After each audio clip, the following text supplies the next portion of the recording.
சிறை வந்து ஒரு கதையா என்கிட்ட இல்லை. என்கிட்ட என்னன்னா, நான் வேலூர்ல போலீஸா இருக்கும்போது ஒரு எஸ்கார்டு ஒன்று எடுத்தப்ப அந்த பையனோட டிராவலு, அதுக்கப்புறம் அந்த பையன் சொன்ன சின்ன சின்ன விஷயங்கள் எனக்கு எப்போதுமே அந்த எஸ்கார்டில் வந்து தூங்குனா எனக்கு ஒரு பதட்டமாயிடும்.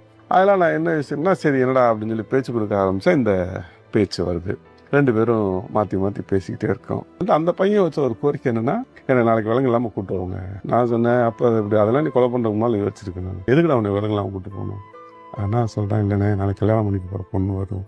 கல்யாணம்னா 5 வருஷமாக உள்ள வைக்க அந்த பொண்ணு எப்படா வரும்? இல்லைண்ணே 5 வருஷமாக சந்திச்சுட்டு இருக்கோம். யாரா அந்த பொண்ணு அப்படின்னா, நான் யாரை கொலை பண்ணுன்னு சொல்கிறாங்கன்னா அவங்க அப்பா தானே.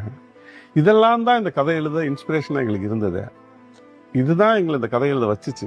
ஒருவேளை இந்த சம்பவத்தில் அவன் அதை சொல்லாமல் இருந்திருந்தானே அந்த கதையே இல்லை. 5 வருஷமா வருதாடா அப்படின்னு கேட்டேன். 5 வருஷமா வருதுன்னு அந்த பொண்ணு.